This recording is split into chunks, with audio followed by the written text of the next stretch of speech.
आज हम एक ऐसी कहानी लेकर आए हैं जो मानवता और साहस की मिसाल है। ये कहानी है 10 महीने के मासूम वंश की, जिसके माता पिता ने दुख की घड़ी में भी एक ऐसा फैसला लिया जो न केवल एक जीवन बचाएगा बल्कि अनगिनत दिलों को छू गया। दरअसल संगरूर के लहरगागा के रहने वाले श्री टोनी बंसल और श्रीमती प्रेमलता के बेटे वंश की कहानी बेहद मार्मिक है। 16 मई को वंश अपने पालने से घिर गया।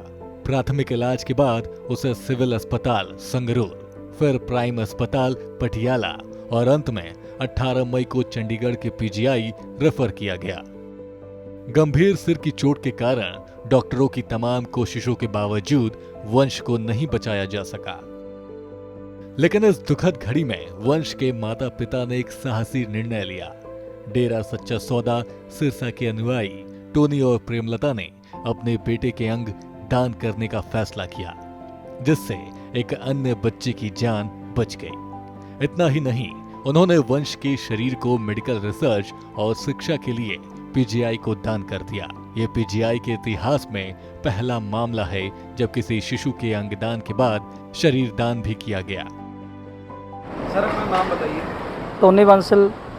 बेटे का क्या नाम है आपके? टोनी वंश बंसल। वंश। कितने उम्र थी उनकी? उनकी 10 महीने की थी जी। तो क्या आपने अब क्या किया, अंगदान किए उसकी किस तरीके से? अंग भी दान किए हैं और उसकी बॉडी भी डोनेट की है जी। जी। तो कहाँ से आपको ये प्रेरणा मिली कि इस तरीके से डोनेट करना चाहिए, क्योंकि इस समय तो वैसे नाजुक स्थिति परिवार की है? हमारे गुरुजी हैं डेरा सच्चा सौदा सिरसा हरियाणा, डॉक्टर संत गुरमीत राम सिंह जी इंसा जी, उनकी प्रेरणा के अनुसार ही हम ये बॉडी डोनेट की है। टोनी बंसल ने भावुक होकर कहा, हमारे लिए ये दुख असहनीय है, लेकिन हमारे गुरुजी सिखाते हैं कि किसी की जिंदगी बचाना सबसे बड़ा धर्म है। हमारा बेटा भले ही हमारे पास नहीं है, लेकिन उसकी सांसें किसी और की धड़कनों में जीवित रहेंगी। यही वंश की सच्ची विरासत है। वंश के माता पिता चाय का एक छोटा सा व्यापार चलाते हैं। इस नेक कार्य को उन्होंने अपने गुरु और विश्वास के चरणों में समर्पित किया।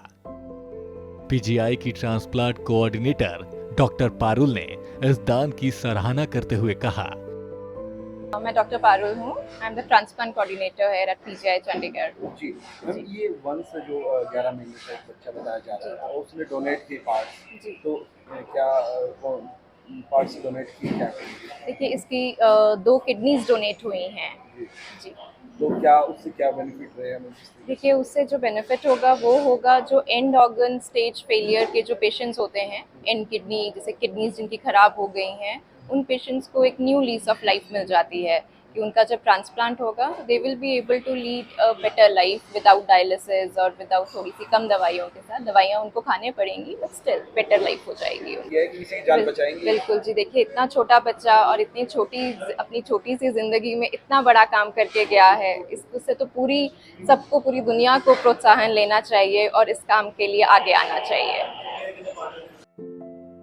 कि वंश जैसे छोटे बच्चे का अंगदान और शरीर दान एक महान कार्य है। ये दूसरों के लिए प्रेरणा है कि कैसे एक छोटा सा कदम कई जिंदगियों को रोशन कर सकता है। वहीं 23 मई की शाम को जब पीजीआई में वंश की विदाई हुई, तब वह केवल एक बच्चे की चुप्पी नहीं थी, बल्कि एक नई जिंदगी की शुरुआत थी।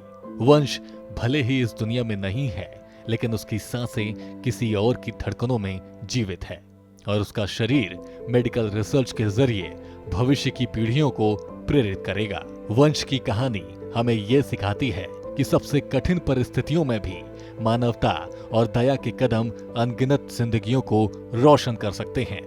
आइए हम सब इस नेक कार्य से प्रेरणा लें और अंगदान व शरीरदान के महत्व को समझें। ये थी वंश और उसके माता पिता की प्रेरणादायक कहानी। ऐसी कहानियां हमें याद दिलाती हैं कि एक छोटा सा कदम भी दुनिया बदल सकता है। फिलहाल आपका इस पूरी खबर पर क्या कुछ कहना है, हमें कमेंट कर जरूर बताएं।